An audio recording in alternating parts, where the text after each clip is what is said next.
Hi friends, welcome back to our channel. So ఈరోజు మనము hair colour shampoo ఉంది కదా, సో దాని గురించి ఏ రకంగా వేసుకోవాలని చూద్దాము. సో ఇది వచ్చేసి we care super easy shampoo. Hair colour వచ్చేసి మనకి బ్లాక్ షాంపూ. దీని ప్రైస్ వచ్చేసి 27 రూపీస్. సో కొత్త వాళ్ళు ఎవరైనా ట్రై చేయాలనుకున్నట్లయితే దానికి ఏ రకంగా యూజ్ చేయాలనేది దాని బ్యాక్ సైడే ప్రింటెడ్గా ఉంటాయి. సో ఎంత టైం వరకు వెయిట్ చేయాలి, దీన్ని ఎలా అప్లై చేసుకోవాలి, ఎంతసేపు ఉంచాలి అనేది కూడా దీనికి కంప్లీట్ ఇన్స్ట్రక్షన్స్ కూడా ఉంటాయి. కొత్త వాళ్ళు ఎవరైనా ఉన్నట్లయితే దాన్ని ఫాలో అవ్వండి. సో ఇది వచ్చేసి నేను తెప్పించినా కదా. సో నాకేంటంటే అక్కడక్కడైతే కొన్ని వైట్ హెయిర్స్ అయితే వచ్చాయి. సో అది గ్రే కలర్ కానీ వైట్ కలర్ కానీ ఉంటాయి. సో వాటి కోసం అయితే అప్లై చేస్తున్నా. ఈ వీకేర్ అనే షాంపూ మనకు హెయిర్ క్వాంటిటీని బట్టి కూడా మనం తెప్పించవచ్చు. లాంగ్ హెయిర్స్ ఉన్న వాళ్ళకైతే కొంచెం ఎక్కువగా మనకి పడుతుంది, ఎక్కువ క్వాంటిటీ మనం తెప్పించుకోవాల్సి వస్తుంది. సో నాకైతే షార్ట్ హెయిర్స్ అక్కడక్కడ ఎక్కువగా ఉండవు. సో ఎక్కడైనా కొన్ని ప్లేస్లో ఉన్నట్లయితే వాటిని యూజ్ చేసుకోవడం కోసం అయితే నేను తెప్పించాను. సో చిన్న ప్యాకెట్ సరిపోతుంది. సో ఈ ప్యాక్ ఓపెన్ చేసి చూసినట్లయితే దీంట్లో హ్యాండ్ గ్లౌజ్ ఉంటాయి, ఒక మెనూ కార్డు ఉంది, ఇన్స్ట్రక్షన్స్ కార్డు ఇది. సో ఇది కామన్గా ప్రతి కవర్లో ఉంటుంది. సో ఇది ఇంకోటి ఏంటంటే మనకు లోపల ఇది వచ్చేసి మనకి హెయిర్ షాంపూ, కలర్ షాంపూ అన్నట్టు. ఇది కంప్లీట్గా ఈ కలర్లు ఈ రకంగా ఉంటుంది మనకి. సూపర్ ఈజీ షాంపూ అనేది లోగోతో లోపల ఇన్సైడ్ ఉంటుంది. ఇన్సైడ్ దాని మీద కూడా ప్రింటెడ్గా ఎంత టైంలో యూజ్ చేసుకోవాలి, ఎలా అప్లై చేసుకోవాలని కూడా ఇన్స్ట్రక్షన్స్ దీంట్లో ఉంటాయి. సో అవి కూడా మీరు ఫాలో అవ్వండి. సో దీన్ని కత్తెర సాయంతో మనం కట్ చేసుకోవాలి. సో ఎందుకంటే కొత్త వాళ్ళు ఎవరైనా యూజ్ చేస్తున్నట్లయితే కన్ఫ్యూజన్ అవసరం లేదు, ఇన్స్ట్రక్షన్స్ అన్నీ దానిపైన ఉంటాయి కాబట్టి వాటిని ఫాలో అవ్వకుంటూ చేసుకోవచ్చు. సో మనమైతే దీన్ని కలుపుకోవడానికి ఒక బౌల్ అయితే తీసుకోవాలి. సో దీని ఏంటంటే గ్లాస్ బౌల్ ఏంటంటే దాంట్లో ప్రాపర్గా అది అంటే సగం అదే పీల్చుకుంటుండే, వేరే స్టీల్ అవి యూజ్ చేయకుండా చేసుకోండి. సో చూసారు కదా ఫ్రెండ్స్, మనకైతే 2 గ్లౌజెస్ ఉన్నాయి. గ్లౌజెస్ ఏంటంటే కొంచెం అట్లా గాలి కుదిరినట్లయితే మనకు అది లెఫ్టా రైట్ అనేది కూడా మనకి తెలిసిపోతూ ఉంటుంది. సో దాని తగ్గట్టుగా మనం ఇన్స్టాలేషన్ అంటే ఈజీగా ఆ గ్లౌజ్ అనేది మనం తొడుక్కోవచ్చు. సో చూసారు కదా వాటి ఫింగర్స్ ఎలా ఉంటాయి, ఎలా దాన్ని మనం ఇన్స్టాలేషన్ చేసుకోవాలని కూడా మనం చూసుకోవచ్చు. సో ప్రాపర్గా అయితే మనము హ్యాండ్ గ్లౌజ్ అయితే వేసుకోవాలి. అదేంటంటే కంప్లీట్గా మనకు చేతికి అంటకుండా వాళ్ళే ఇస్తూ ఉంటారు. సో స్కిన్ మీద పడ్డదైతే ఈజీగా మనకి 1 అవర్లోనే రిమూవ్ అయిపోతుంది, ఏం భయపడాల్సిన అవసరం లేదు. కాకపోతే మనం ఎక్కువగా రఫ్ చేస్తూ ఉంటాం కాబట్టి అవి మన చేతికి అంటకుండా ఈజీగా అప్లై చేసుకోవచ్చు గ్లౌస్ సహాయంతో. సో చూద్దాము.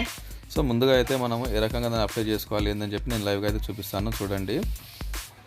సో ఫ్రెండ్స్ చూసారు కదా. సో దీని అయితే ముందుగా మనం కత్తెర సాయంతో మనకి ఇచ్చిన లైన్ ఇచ్చారు కదా, సో ఆ లైన్ దగ్గర అయితే దాన్ని కట్ చేసేసుకొని అప్లై చేసుకుందాము. అప్లై చేసుకున్నట్లయితే అది బాగుంటుంది.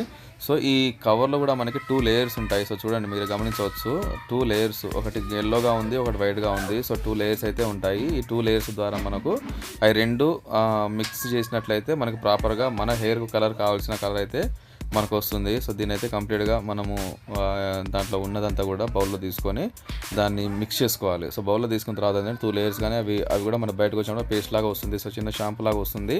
ఆ 2 లేయర్ని కూడా మనం ప్రాపర్గా మిక్స్ చేసుకోవాలి. అవి ఆల్రెడీ మిక్స్ అయి ఉండవు. సో చూసారు కదా, బౌల్లో తీసుకున్న తర్వాత వాటిని చూడండి. సో ఈ రకంగా బౌల్లో తీసుకున్నప్పుడు కూడా కలర్ అనేది ప్రాపర్గా మిక్స్ అవ్వవు. సో మనం ఈ రకంగా మిక్స్ చేసుకోవాలి. మిక్స్ చేసుకున్నట్లయితే అవి కంప్లీట్గా బ్లాక్ వైట్ కలిపి వేరే ఒక క్రీమ్ కలర్లోకి వచ్చేస్తూ ఉంటాయి. దాని తర్వాత మనం యాస్టీజ్గా ఈ కవర్లు వేసుకున్న హ్యాండ్తో మనం అప్లై చేసుకుంటూ ఉండాలి. సో అప్లై చేసేటప్పుడు కూడా ప్రాపర్గా ప్రతి హెయిర్కి కూడా పేస్ట్ మనకి అప్లై అయ్యేలాగా చేసుకుంటూ ఉండాలి. సో చూసారు కదా ఫ్రెండ్స్, వీటికి ఏంటంటే ఇంతకుముందు మనం ఉన్న క్రీమ్కి ఏంటంటే ఒక దువ్వెన సహాయంతో లేదా బ్రష్ సహాయంతో మనము హెయిర్స్కి అనేది మనం అప్లై చేసుకునే వాళ్ళం. దీనికి అంత అవసరం లేదు. సో సింపుల్గా మనం డైలీ హెయిర్ అయితే షాంపూ ఏ రకంగా చేసుకుంటాము, లేకుంటే ఆయిల్ అనేది మనం ఎలా అప్లై చేసుకుంటామో అలాగే హెయిర్ కలర్ షాంపూ అనేది అప్లై చేసుకోవచ్చు. సింపుల్గా మనము ఇంట్లోనే ఈ రకంగా స్మూత్గా హ్యాండిల్ చేసుకోవచ్చు. సో బ్రష్ అవసరం లేదు, దీనికి కోమ్ అవసరం లేదు. సో చూసారు ఫ్రెండ్స్, మొత్తము ఉన్నదంతా అప్లై చేసిన తర్వాత ఒక 1 మినిట్ 2 మినిట్స్ అయితే కొంచెం మసాజ్ చేసినట్టుగా అంటే ఫింగర్స్తో ప్రతి ఒక్క ఏరియాకు కూడా అది అప్లై అయ్యే రకంగా కొంచెం మసాజ్ చేసుకున్నట్టుగా చేసుకోండి. సో దానివల్ల ఏంటంటే అది ఇన్సర్ట్ అంటే పైన వరకే కాకుండా కంప్లీట్గా అది దాని యొక్క స్టార్టింగ్ స్టేజ్ వరకు కూడా ఆ క్రీమ్ అనేది అప్లై అవుతుంది. కాబట్టి అక్కడ నుంచి మనకు హెయిర్ కలర్ అనేది న్యాచురల్గా క్రీమ్ అనేది అప్లై అవుతుంది. సో ఈ రకంగా మనము అప్లై చేసుకోవచ్చు. అప్లై చేసుకున్న తర్వాత మినిమం మనకు వాళ్ళు ఇచ్చిన టైం ప్రకారం ఒక 5 మినిట్స్ అయితే వెయిట్ చేయాల్సి వస్తుంది. 5 మినిట్స్ వెయిట్ చేయాలి. సో ఇంకోటి ఏంటంటే మనకి ఎక్కడ స్కిన్ మీద అంటే అంటినట్లు ఉన్నట్లయితే దాన్ని ఒక తడి క్లాత్తో ఈ రకంగా మనం క్లీన్ చేసుకున్నట్లయితే ఆ స్కిన్ మీద కూడా ఉండదు. సో రిమూవ్ అయిపోతుంది ఎమ్మటే. లేదంటే అది కొంచెం డ్రై అవుతున్నప్పుడు ఏంటంటే కొంచెం బ్లాక్ స్పాట్ లాగా కనిపిస్తూ ఉంటుంది. అది ఎక్కువసేపు ఉండదు, కానీ కొంచెం బ్లాక్ అంటే సడన్గా రెడీ అయ్యి బయటికి వెళ్ళేటప్పుడు ఆ బ్లాక్ అనేది అట్లా అప్లై కనిపిస్తూ ఉంటుంది. కాబట్టి అవి రిమూవ్ చేసుకోవడానికి ఒక తడిగుడ్డ సాయంతో మనం క్లీన్ చేసుకోవచ్చు. సో 5 మినిట్స్ తర్వాత క్లీన్ చేసుకున్నాను. సో వైట్ హెయిర్స్ అన్నీ కూడా బ్లాక్గా మారిపోయాయి. Thank you friends.